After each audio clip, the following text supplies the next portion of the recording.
युग यामिनी को दर्द से तड़पते हुए देख नम आंखों के साथ कहता है, मैं तुमको छोड़कर नहीं जा सकता यामिनी। मैं तुम्हें लेने आया हूँ और मैं तुम्हें यहाँ से लेकर जाऊंगा। यामिनी युग को फिर से मना करते हुए कहती है, नहीं युग बाबू, यहाँ से चले जाइए और ये ताबूत भी लेकर जाइए। ये ताबूत इसके हाथों नहीं लगना चाहिए। चले जाइए युग बाबू, चले जाइए यहाँ से। युग कुछ कहता उससे पहले ही उस काले साए के हाथ में जो दूसरी बोतल थी, जिसके आसपास धुआं मंडरा रहा था, उसमें से अनुराग की तड़पती हुई आवाज सुनाई देती है, मुझे बचा ले युग बेटा, मुझे बचा ले। अपने पापा को मुक्ति दिला यहाँ से। मुझे बचा ले युग बेटा। अनुराग की आवाज सुनते ही युग की दोनों आंखें नम हो जाती हैं और वो तुरंत हड़बड़ाहट के साथ बोल पड़ता है, पापा पापा पापा। अनुराग की फिर आवाज सुनाई देती है, मुझे बचा ले युग बेटा, मुक्ति दिला। मैं यहाँ और कैद नहीं रहना चाहता। मुक्ति चाहता हूँ युग बेटा, मुझे मुक्ति दिला दे। युग कुछ कहता उससे पहले ही फिर यामिनी की आवाज सुनाई देती है, यहाँ से चले जाइए युग बाबू, चले जाइए यहाँ से। यामिनी और अनुराग दोनों की आवाजें लगातार सुनाई देने लग जाती हैं। एक तरफ यामिनी युग को वापस जाने के लिए बोल रही थी, तो दूसरी तरफ अनुराग युग को उसे मुक्ति दिलाने को बोल रहा था। युग के कुछ समझ नहीं आ रहा था कि वो क्या करे, किसकी बातों पर ध्यान दे। युग बारी बारी दोनों बॉटल्स को देखे जा रहा था। बॉटल्स के अंदर से लगातार यामिनी और अनुराग की आवाज निकल रही थी। ग्रेवयार्ड कोठी के अंदर उन दोनों की आवाजें गूंजने लग गई थी। यामिनी और अनुराग की आवाज गूंजी रही थी कि तभी वो काला साया गुस्से के साथ दोनों कांच की बोतल की तरफ देखता है और यामिनी और अनुराग की आवाज कांच की बोतल के अंदर ही दबकर रह जाती है। यामिनी चीख तो रही थी पर उसकी आवाज बाहर नहीं आ रही थी। अनुराग की आवाज भी आनी बंद हो गई थी। ग्रेवयार्ड कोठी में एक बार फिर खामोशी छा गई थी। काला साया युग को देखते हुए कहता है, ला युग, ये ताबूत मुझे दे, ये ताबूत मेरा है। युग उस ताबूत को कसकर थामते हुए ही कहता है, नहीं, पहले तू मुझे वो दोनों बॉटल्स दे, फिर मैं तुझे ये ताबूत दूंगा। वो काला साया भारी लहजे में कहता है, क्या कहा तूने, दोनों बोतलें? तुझे सौदा नहीं करना आता क्या? काला साया हंसने लग जाता है। उस काले साए की इस खौफनाक हंसी से युग को जालसाजी की बू आने लग जाती है। काला साया अपनी बात आगे जारी रखते हुए भारी लहजे में ही कहता है, सौदेबाजी में अगर एक चीज दी जाती है तो उसके बदले में एक चीज ही वापस दी जाती है। तू मुझे एक ताबूत दे रहा है और उसके बदले में मुझसे दो चीजें मांग रहा है, अपने प्यार और अपने बाप को। या तो तुझे तेरी यामिनी मिलेगी या फिर तेरा बाप। अब तू दोनों में से चुन ले कि तुझे क्या चाहिए, तेरी यामिनी या तेरा बाप। इतना कहकर वो काला साया फिर डरावनी हंसी के साथ हंसने लग जाता है। युग उस काले साए की बात सुनकर घबरा जाता है और घबराते हुए ही हड़बड़ाहट के साथ कहता है, ये तू क्या बोल रहा है? मैं कैसे इन दोनों में से किसी एक को चुन सकता हूँ? तू अपनी बात से कैसे पलट सकता है? तूने कहा था अगर मैं ये ताबूत तुझे ला कर दूंगा तो तू मेरे पिता को भी छोड़ देगा और मेरी यामिनी को भी। काला साया हंसते हुए कहता है, नहीं युग, मैंने तो ऐसा कुछ कहा ही नहीं था। ऐसा तो तू खुद कह रहा है। खुद याद कर, मैंने ऐसा कब कहा था कि अगर तू मुझे ताबूत ला कर दे देगा तो मैं तुझे तेरा बाप भी दे दूंगा और तेरी यामिनी भी। मैं तो दोनों में से किसी एक को देने वाला था। आखिर तू भी तो मुझे एक चीज दे रहा है, तो फिर मैं तुझे दो चीजें क्यों दूं? युग गुस्से के साथ कहता है, तू अपनी बात से पलट रहा है। अभिमन्यु सही कह रहा था, ये सब तेरी एक चाल है। मुझे तेरी बातों में आना ही नहीं चाहिए था। ये ताबूत यहाँ पर नहीं लाना चाहिए था। मैं ये ताबूत तुझे किसी कीमत पर नहीं दूंगा। काला साया अगले ही पल गुस्से के साथ कहता है, युग, तुझे लगता है तू ये ताबूत यहाँ से वापस ले जा सकता है, वो भी मेरी मर्जी के बिना? मैं चाहूँ तो तुझसे ये ताबूत चुटकियों में छीन लूं, पर क्या करूं? तुझसे कहा था ना कि मैं या तो तेरे बाप को तुझे दूंगा या फिर तेरी यामिनी को। मैं तुम इंसानों की तरह धोखा नहीं देता। हमारी दुनिया के भी कुछ नियम हैं जिसमें अगर सौदे किए जाते हैं तो निभाए जाते हैं। इसलिए तब से कह रहा हूँ, तू दोनों में से किसी एक बोतल को ले सकता है और अगर तुझे दोनों ही नहीं चाहिए तो तू यहाँ से खाली हाथ वापस जा सकता है, ताबूत को यहीं पर छोड़कर। युग गुस्से के साथ काले साए को घूरने लग जाता है। उसकी कलाई पर के चारों निशान वापस से चमकने लग गए थे। ऐसा लग रहा था जैसे युग अपनी शक्तियां जागृत कर रहा हो। युग अभी अपनी शक्तियां वापस से जागृत कर ही रहा था कि तभी वो काला साया उसे टोकते हुए कहता है, नहीं युग, कोई चालाकी करने की मत सोचना। तुझे भी पता है तेरी शक्तियां तेरी नहीं हैं, वो मेरी हैं। वो मेरे हुक्म का पालन करती हैं, मेरी सुनती हैं। अगर तूने जरा सी भी चालाकी करी तो तू उसका अंजाम जानता है। फिर वो होगा जो तूने कभी सपने में भी नहीं सोचा होगा।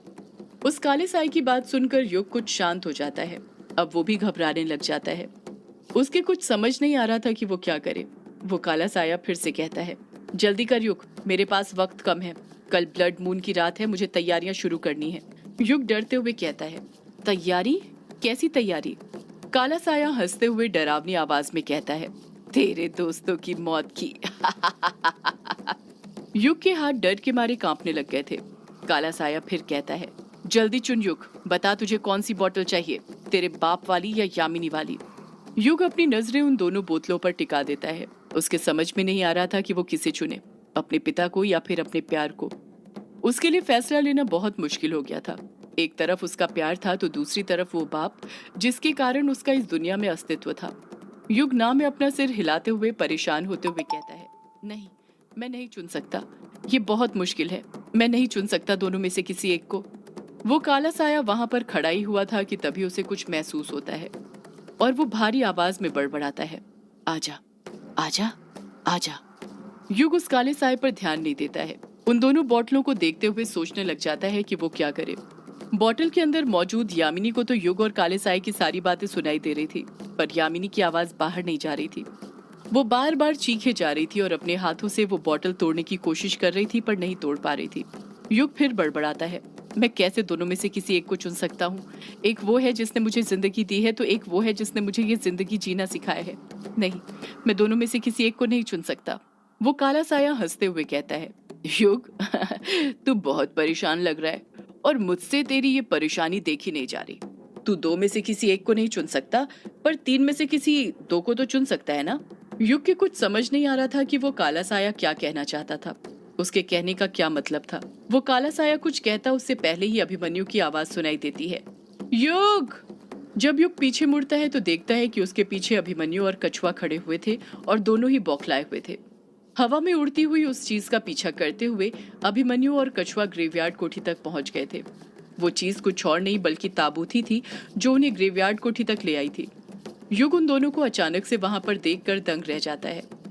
युग हैरानी के साथ कहता है, तुम दोनों यहाँ पर क्या कर रहे हो? अभिमन्यु भी बौखलाहट के साथ युग से पूछ बैठता है, तू यहाँ पर क्या कर रहा है? युग कुछ जवाब देता उससे पहले ही अभिमन्यु की नजर उस ताबूत पर पड़ जाती है और वो समझ जाता है कि युग वहां पर क्यों आया था। अभिमन्यु हड़बड़ाहट के साथ युग से बोल पड़ता है, युग, तू इस काले साए को ये ताबूत देने के लिए आया है, मैंने तुझे मना किया था ना? युग गुस्से के साथ पलट कर कहता है, अभिमन्यु, तू मुझे नहीं बताएगा कि मुझे क्या करना है और क्या नहीं। मैं अपनी मर्जी का मालिक हूँ, मुझे जो अच्छा लगेगा वो मैं करूंगा, समझा? अभिमन्यु खामोश रहता है। वो जानता था ये वक्त युग से लड़ने का नहीं है। कछुआ तो उस काले साए की डरावनी आंखें देखकर इतना डर गया था कि कुछ बोल तक नहीं पा रहा था, बस डर के मारे कांपे जा रहा था। अभिमन्यु मन ही मन सोचने लग जाता है, शिट, एक अस्त्र तो हवेली में ही छूट गया था, अब मैं क्या करूं? इस काले साए से कैसे निपटूं? मुझे नहीं लगता बिना एक अस्त्र के मैं इसके सामने एक सेकंड भी टिक पाऊंगा। कोई कुछ कहता उससे पहले ही काला साया युग की आंखों में देखते हुए कहता है, अब युग, सौदा बराबर का होगा। युग, तुझे ये दोनों बॉटल चाहिए थी ना? मैं तुझे ये दोनों बोतलें देने के लिए तैयार हूँ, पर उसके बदले में तुझे। इतना कहकर वो काला साया खुद चुप हो जाता है। युग भी उस काले साए की आंखों में देखते हुए ही कहता है, उसके बदले में क्या? काला साया हंसते हुए कहता है, उसके बदले में तुझे मेरे साथ अपने दोस्तों का सौदा करना पड़ेगा। मुझे अभिमन्यु चाहिए, तेरा दोस्त। जैसे ही युग, अभिमन्यु, कछुआ तीनों ये बात सुनते हैं, उनके पैरों तले जमीन खिसक जाती है। तीनों को सांप सूंघ जाता है। युग हकलाते हुए कहता है, तुझे अभिमन्यु क्यों चाहिए? काला साया जवाब देता है, क्योंकि उसके पास कुछ ऐसा है जो मेरा है और वो मुझे वापस चाहिए। जो अभिमन्यु ही मुझे दे सकता है, वो उसी की बात मानता है। अभिमन्यु समझ गया था कि काला साया एकास्त्र की बात कर रहा था। उसे एकास्त्र में लगा महाडायन का हीरा चाहिए था। काला साया अपनी बात को जारी रखते हुए कहता है, बोल युग, सौदा मंजूर है। तू ही तेरे दोस्त का सौदा कर सकता है। अभिमन्यु तेरी हर बात मानता है, ये बात भी वो तेरी जरूर मानेगा। अगर तूने उसका सौदा मेरे साथ कर दिया तो वो मेरा गुलाम बन जाएगा, फिर वो एकास्त्र भी मेरा होगा। अभिमन्यु खामोशी रहता है क्योंकि वो खुद देखना चाहता था कि युग अब किसे चुनता है, उसके लिए क्या सबसे ज्यादा जरूरी है। कछुआ युग को समझाते हुए कहता है, नहीं युग, ये जैसा बोल रहा है वैसा कभी मत करना, अभिमन्यु का सौदा मत करना। जैसे ही कछुआ ये बात बोलता है, वो काला साया गुस्से के साथ कछुए की तरफ देखता है और अचानक से कछुए के मुंह में ढेर सारा धुआं भरने लग जाता है, जिस कारण कछुआ तड़पने लग जाता है। आह! काला साया कछुए की तरफ ही देखते हुए कहता है, बीच में क्यों बोला तू? कमीने सौदाए, मुझे तेरी जरूरत नहीं है, तुझे तो मैं अभी मार देता हूँ। युग काले साए को रोकते हुए कहता है, मेरे दोस्त को छोड़ दो, उसे कुछ मत करो। काला साया हंसते हुए कहता है, मैं तो खुद शांति से सारा मामला निपटा रहा था। युग, पर तेरे ये दोस्त है ना, तेरे हर मामले में दखल देते हैं। वैसे भी आज खून बहाने की रात थोड़ी है, वो तो कल है, कल बहेगा खून, ब्लड मून। युग उस काले साए की बातों पर ध्यान नहीं देता है, कछुए को सहारा देने लग जाता है। पर अभिमन्यु काले साए की हर एक बात पर ध्यान दे रहा था, उसकी बातें गौर से सुन रहा था। काला साया फिर युग से कहता है, बोल युग, तुझे सौदा मंजूर है? तू ये दोनों बोतलें ले जा, अपने बाप को भी और अपनी यामिनी को भी। बदले में ये ताबूत और अभिमन्यु मुझे सौंप दे। युग खामोश रहता है, कुछ जवाब नहीं देता है। काला साया फिर एक बार युग से पूछता है, बोल युग, सौदा मंजूर है? युग एकटक नजर से अभिमन्यु की तरफ देखने लग जाता है, जैसे वो उससे इशारों में पूछ रहा हो कि वो क्या करे, वो कैसे अभिमन्यु की जिंदगी का फैसला कर सकता है, कैसे उसका सौदा कर सकता है। अभिमन्यु को युग के चेहरे पर के सवाल साफ पढ़ने में आ रहे थे।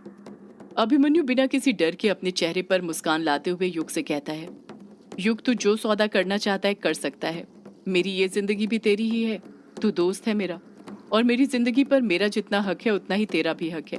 जैसे ही युग अभिमन्यु के मुंह से ये बात सुनता है, उसे अपने किए पर पछतावा होने लग जाता है।